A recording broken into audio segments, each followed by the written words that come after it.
हर हर महादेव दोस्तों, आज हम शुरू करेंगे सेक्शन सी के कुछ क्वेश्चंस जो इम्पोर्टेंट होंगे, प्रीवियस ईयर में आए हुए हैं। जो होता है आपका काफ़ी ज़्यादा नंबर गेन कराता है। 3 क्वेश्चन करने होते हैं इसमें हमें। तो क्वेश्चन भी ऑफ कोर्स लेंथी ही होगा, इसका बड़ा ही होगा। तो देखो, होते तो वही हैं टॉपिक्स, बस ये है जैसे इसमें दिखा रखा है फर्स्ट क्वेश्चन में, right short notes on the following. इसमें 5 क्वेश्चन दे रखे हैं एक ही क्वेश्चन में। 15 नंबर का क्वेश्चन होगा आपका ये। सेक्शन बी 7.5 नंबर का होता है, सेक्शन ए 3 नंबर का होता है। तो सबसे पहला है इसमें फाइल एलोकेशन मेथड, फिर swapping, threads, this structure, this scheduling. देखो मैंने ये पहले आपको सारा करा रखा है, लेकिन फिर भी मैं दोबारा से बता देता हूँ आपको। सबसे पहले आते हैं फाइल एलोकेशन मेथड पर। देखो ये 3 तरह से होता है, कंटीजियस, लिंक और इंडेक्स। तो कंटीजियस क्या होता है? फाइल के सारे ब्लॉक्स एक साथ लगातार मेमोरी में स्टोर होते हैं, ये फास्ट होता है लेकिन स्पेस वेस्ट हो सकता है। लिंक एलोकेशन में क्या होता है? हर ब्लॉक के साथ अगले ब्लॉक का पॉइंटर होता है, मैनेज करना आसान होता है लेकिन एक्सेस थोड़ा स्लो होता है। इंडेक्स एलोकेशन क्या होता है? एक इंडेक्स ब्लॉक सभी ब्लॉक के एड्रेस को स्टोर करता है। स्पीड और फ्लेक्सिबिलिटी दोनों का बैलेंस होता है इसमें। सेकंड था आपका स्वैपिंग। स्वैपिंग क्या होती है? स्वैपिंग में एक प्रोसेस को रैम से हटाकर डिस्क पर भेजा जाता है ताकि मेमोरी खाली हो जाए।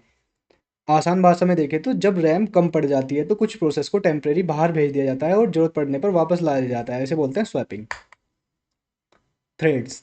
थ्रेड्स क्या होते हैं? थ्रेड्स एक प्रोसेस का छोटा हिस्सा होता है जो दूसरे थ्रेड्स के साथ मेमोरी शेयर करता है। एक ही प्रोसेस के अंदर छोटी छोटी यूनिट्स होती हैं जो एक साथ काम करती हैं, इन्हें ही थ्रेड्स बोलते हैं। Disk structure. डिस्क में डेटा सर्कुलर प्लेट्स पर स्टोर होता है जो ट्रैक्स और सेक्टर में डिवाइड होती हैं। डिस्क गोल गोल प्लेट से मिलकर बनी होती है जिसमें डेटा ट्रैक सेक्टर के रूप में बनाता है। Disk scheduling. Disk scheduling. Disk scheduling ये डिसाइड करता है कि पहले कौन सा रीड राइट रिक्वेस्ट कंप्लीट होगा। जब कई लोग एक साथ डिस्क का यूज़ करना चाहते हैं तो सिस्टम डिसाइड करता है कि किसकी रिक्वेस्ट पहले पूरी होगी।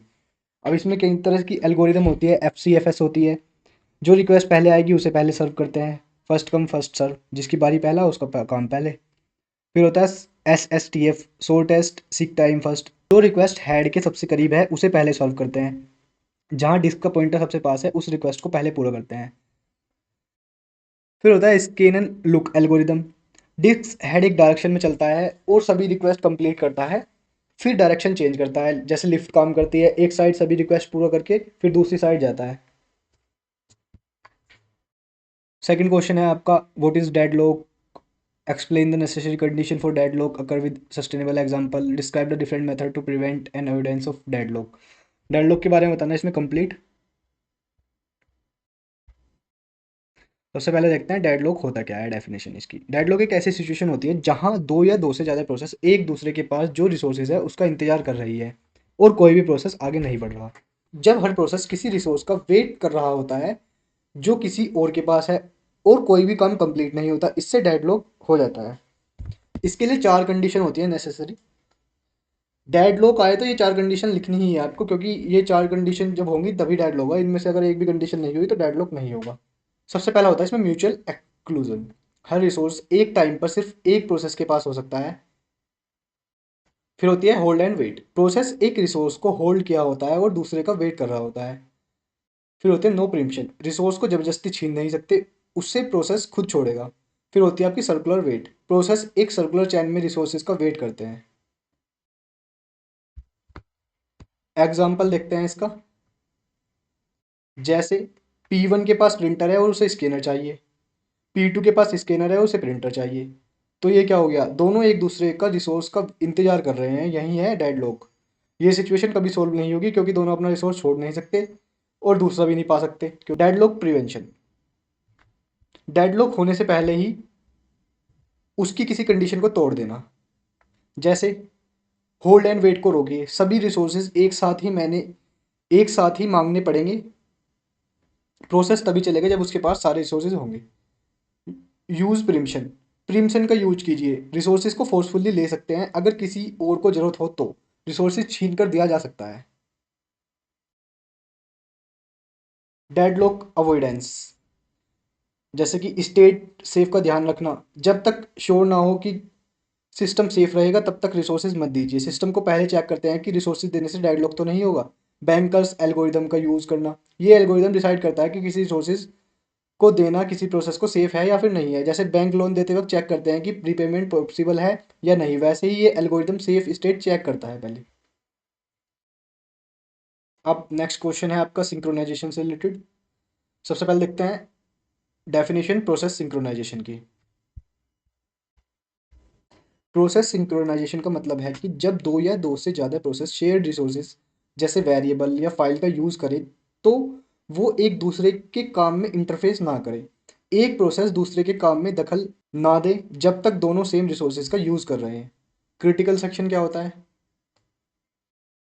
ये प्रोग्राम का वो हिस्सा होता है जहाँ शेयर रिसोर्सेज का एक्सेस होता है। जब कोई कोड शेयर डेटा को रीड या राइट करता है उसे क्रिटिकल सेक्शन कहते हैं। अब मैकेनिज्म टू कंट्रोल एक्सेस जो क्रिटिकल सेक्शन को सेफ बनाते हैं। सबसे पहला हो गया सीमाफोर। एक काउंटर होता है जो बताता है कि कितने प्रोसेस रिसोर्सेज यूज कर सकते हैं। ये वैल्यू बढ़ाता या घटाता है और रिसोर्सेज को एक्सेस मैनेज करता है। म्यूटेक्स म्यूचुअल एक्सक्लूजन एक लॉक सिस्टम जैसा होता है। एक टाइम पर सिर्फ एक ही प्रोसेस क्रिटिकल सेक्शन में जा सकता है। जब तक लॉक मिलता नहीं प्रोसेस वेट करता रहता है। थर्ड होता है मॉनिटर। हाई लेवल स्ट्रक्चर होती है जो वेरिएबल लॉक्स और कंडीशन हैंडलिंग सब मैनेज करती है। ये लैंग्वेज लेवल फीचर्स है जो सिंक्रोनाइजेशन को सिंपल बनाता है।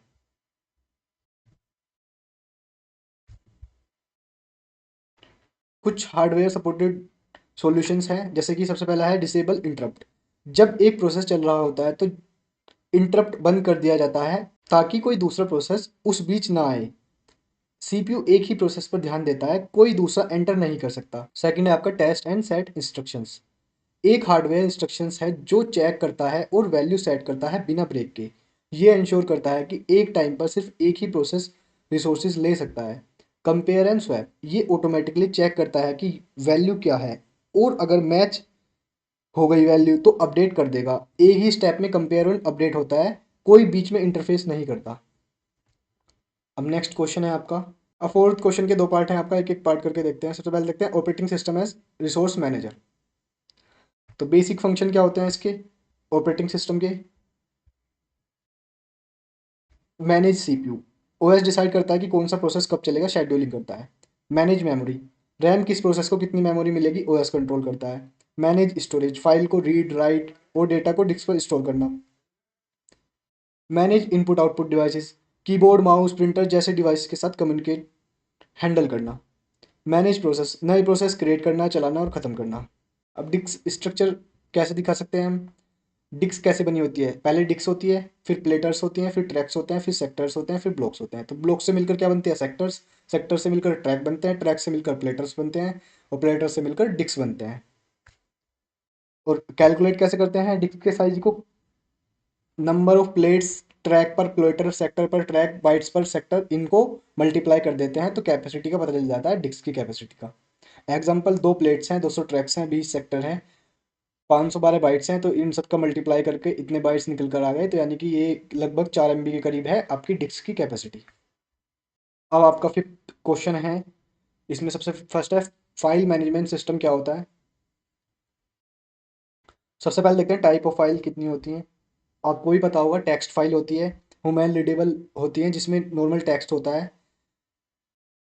फिर बाइनरी फाइल आ गई आपकी, मशीन रीडेबल होती हैं, टेक्स्ट की फॉर्म में ही नहीं होती। एग्जीक्यूटेबल फाइल होती है, ऐसे प्रोग्राम्स होते हैं जो सिस्टम रन करता है। डायरेक्टरीज होती हैं, एक स्पेशल फाइल होती है जो दूसरी फाइल के बारे में इंफॉर्मेशन रखती है, फोल्डर्स जैसा काम करते हैं। डिवाइस फाइल होती है, हार्डवेयर डिवाइस को रिप्रेजेंट करती है। टास्क क्या क्या होते हैं फाइल मैनेजमेंट सिस्टम में? फाइल बनाना, क्रिएट करना, मिटाना, डिलीट करना, पढ़ना, रीड करना, लिखना, राइट करना। डायरेक्टरीज को मैनेज करते हैं, फोल्डर्स बनाते हैं, उनमें फाइल्स रखना या डिलीट करना। परमिशन कंट्रोल करते हैं, कौन क्या क्या एक्सेस कर सकता है, ये सब। किस यूजर को रीड या राइट या एग्जीक्यूट करने की परमिशन है। अब जो आपने शायद ना पढ़ा हो, यूनिक्स फाइल की कुछ कमांड। सबसे पहले होती है ls फाइल को लिस्ट करना, cd डायरेक्टरी चेंज करना, टच नई फाइल बनाना, rm फाइल डिलीट करना, chmod फाइल की परमिशन को चेंज करना, कौन रीड राइट एग्जीक्यूट कर सकता है ये सेट करना। cp यानी कॉपी, mv यानी मूव फाइल को कॉपी या फिर मूव करना, एक जगह से दूसरी जगह भेजना या फिर नई copy banana. Security in file system. File system में सुरक्षा कैसे होती है? सबसे पहले होता है आपका एक्सेस परमिशन। हर फाइल के लिए रीड राइट एग्जीक्यूट परमिशन होती है, कौन पढ़ सकता है, लिख सकता है या चला सकता है, ये सब। User base access control, owner group और अदर्स के लिए अलग अलग परमिशन होती है। हर फाइल पर 3 लेवल का एक्सेस होता है, ओनर का, ग्रुप का और बाकी यूजर्स का। एंस्क्रिप्शन एंड सिक्योर लॉगिन, फाइल को इनक्रिप्ट किया जा सकता है और सिक्योर लॉगिन से अनऑथराइज एक्सेस रोका जा सकता है। सिर्फ ऑथराइज यूजर ही फाइल को देख या फिर बदल सकते हैं। तो ये थे आपके कुछ क्वेश्चन, सेक्शन सी में आते हैं जिस टाइप के क्वेश्चन वही होते हैं, केवल इनमें थोड़ी सी डिटेल हमें ज़्यादा लिखनी पड़ती है और इनमें एक ही क्वेश्चन में कई सारे क्वेश्चन मिक्स करके पूछ लेता है। यहाँ पे आपका प्रीवियस ईयर के इंपॉर्टेंट क्वेश्चन समाप्त होते हैं। बाकी जो प्रीवियस ईयर के कुछ और इंपॉर्टेंट क्वेश्चन है मैं पीडीएफ में उनको इंक्लूड कर दूंगा और वो आपको टेलीग्राम में मिल जाएंगे। अब मिलते हैं आपको एक नई वीडियो के साथ। तब तक के लिए tata, take care, bye bye.